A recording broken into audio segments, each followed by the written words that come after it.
Selamat siang teman-teman dan Bapak dosen semua.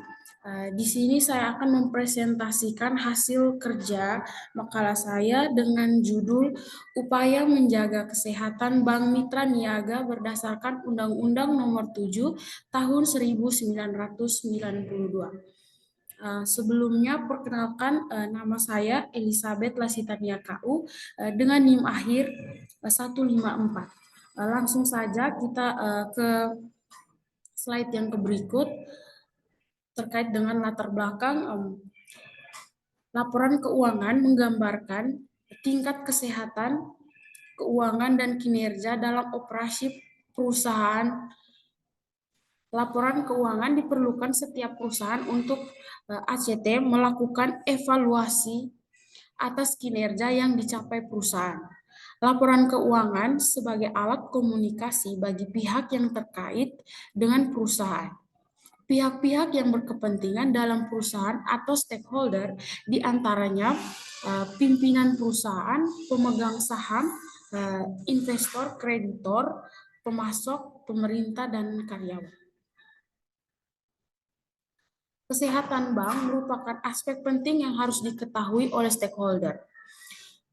Penilaian tingkat kesehatan bank akan berguna dalam menerapkan good corporate governance dan untuk menghadapi risiko di masa yang akan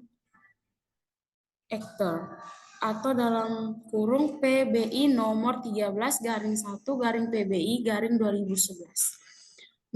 Menurut penjelasan di atas, Peraturan Bank Indonesia Nomor 13/1/PBI/2011 tentang penilaian tingkat kesehatan bank pasal 2 ayat 1 menjelaskan bahwa kesehatan bank merupakan gambaran kondisi kinerja bank yang sangat penting dalam menjaga kepercayaan masyarakat. Yang berikut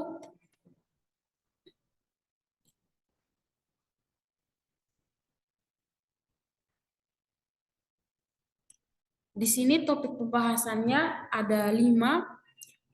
Yang pertama terkait dengan kesehatan bank, 2 landasan hukum kesehatan bank, 3 menjaga kesehatan bank mitra niaga, 4 peran BI dalam menjaga kesehatan bank mitra niaga, 5 penerapan metode CAMEL pada kesehatan bank mitra niaga.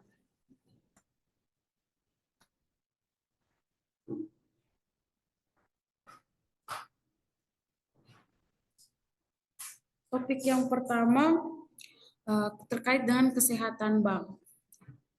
Teman-teman, kesehatan bank merupakan hasil penilaian kualitatif atas berbagai aspek yang berpengaruh terhadap kondisi atau kinerja suatu bank melalui penilaian faktor permodalan, kualitas aset, manajemen dan rentabilitas, likuiditas, dan sensitivitas terhadap risiko pasar. Penilaian terhadap faktor-faktor tersebut dilakukan melalui penilaian kuantitatif atau kualitatif setelah memperkembangkan unsur judgment yang didasarkan atas materialitas dan signifikan dari faktor-faktor penilaian.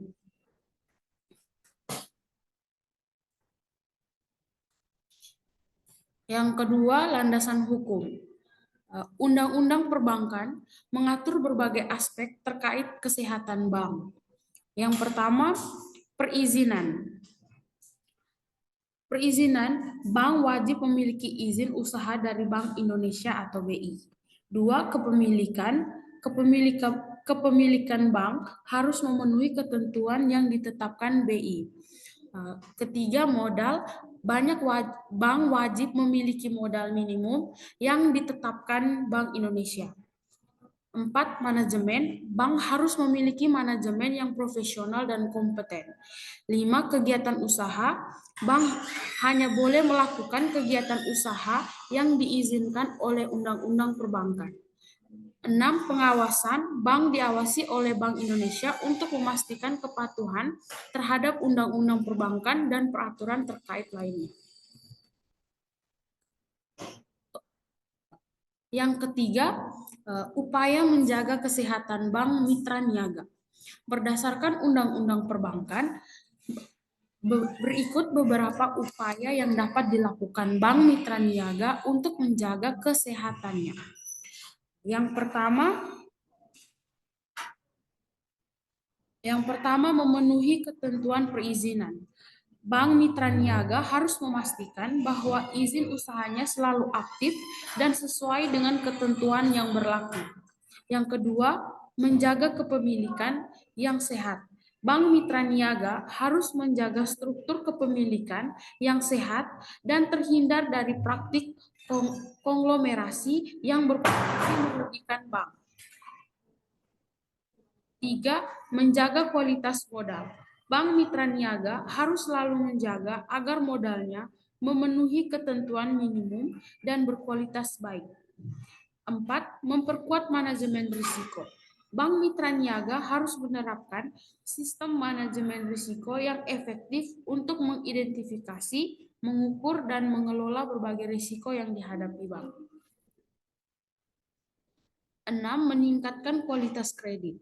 Bank mitra niaga harus menerapkan kebijakan penyaluran kredit yang prudent dan selektif untuk meminimalisir risiko kredit bermasalah.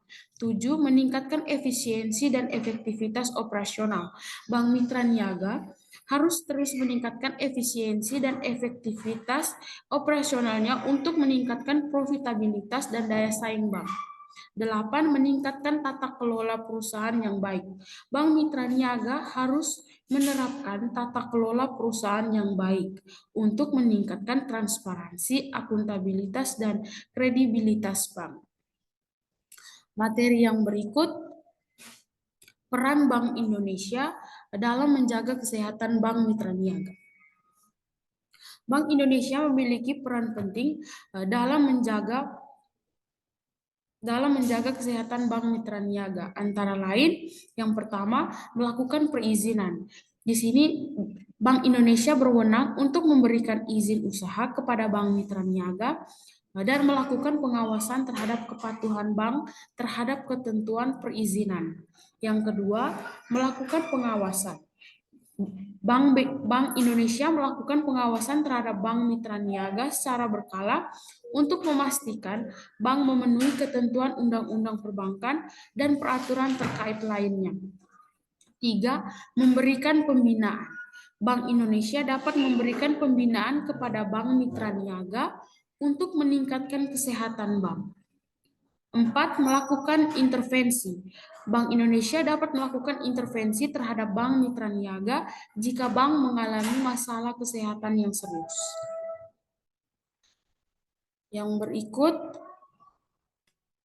terkait dengan penerapan metode CAMEL pada kesehatan bank. Metode CAMEL adalah suatu sistem penilaian yang digunakan oleh otoritas pengawas bank untuk menilai kesehatan dan kinerja bank.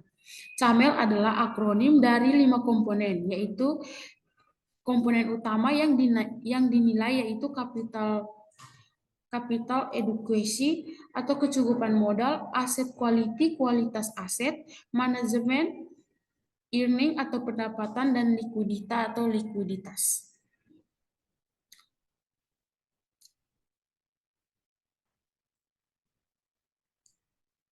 Berikut penjelasan lengkap terkait penerapan metode CAMEL dalam menjaga kesehatan bank mitra niaga.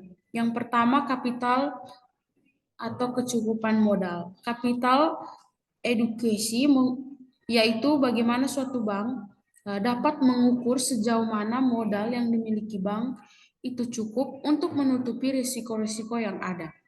Indikator yang digunakan rasio kecukupan modal yaitu dengan membandingkan modal bank terhadap aset tertimbang menurut risiko.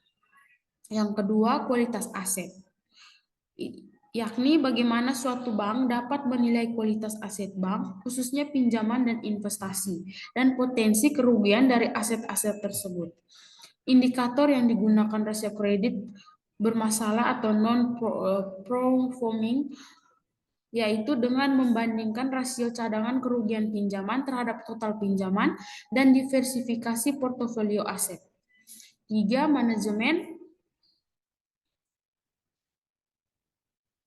Manajemen yaitu bagaimana suatu bank dapat evaluasi terhadap kualitas manajemen bank dalam mengelola operasional, risiko, kepatuhan terhadap regulasi. Indikator yang digunakan yaitu efisiensi operasional, tata kelola perusahaan, dan kemampuan manajemen dalam merespon perubahan kondisi pasar. Yang keempat, earning atau pendapatan, yaitu bagaimana suatu bank dapat mengukur kemampuan bank dalam menghasilkan pendapatan yang berkelanjutan dan menguntungkan. Indikator yang digunakan adalah return on asset atau ROA, return on equity atau ROE, dan margin bunga bersih. 5. Liquidity. Liquidity yaitu bagaimana suatu bank dapat menilai kemampuan bank tersebut untuk memenuhi kewajiban jangka pendeknya tanpa mengalami kerugian yang signifikan. Indikator yang digunakan yaitu rasio likuiditas seperti loan to deposit ratio atau LDR dan rasio aset likuid terhadap total aset. Yang berikutnya, penerapan metode CAMEL. Penerapan metode CAMEL ini ada 6. Yang pertama, penilaian berkala. Bank melakukan penilaian berkala terhadap 5 komponen CAMEL untuk mengidentifikasi dan mengatasi masalah sebelum menjadi serius. Yang kedua, penguatan modal. Meningkatkan rasio kecukupan modal melalui penambahan modal dari pemegang saham atau dengan menahan sebagian dari laba bersih sebagai cadangan. 3. Manajemen rasio yang efektif. Implementasi kebijakan manajemen risiko yang ketat untuk memastikan kualitas aset dan mengurangi tingkat kredit bermasalah. 4. Peningkatan kualitas manajemen. Melakukan pelatihan dan pengembangan bagi manajemen dan staf, serta menerapkan tata kelola perusahaan yang baik. 5. Diversifikasi pendapatan. Diversifikasi sumber pendapatan untuk mengurangi ketergantungan pada satu jenis pendapatan, serta mengoptimalkan efisiensi operasional. 6. Pengelolaan likuiditas yang baik. Menyusun strategi likuiditas yang memastikan ketersediaan dana likuid yang cukup untuk memenuhi kewajiban jangka pendek tanpa menimbulkan kerugian.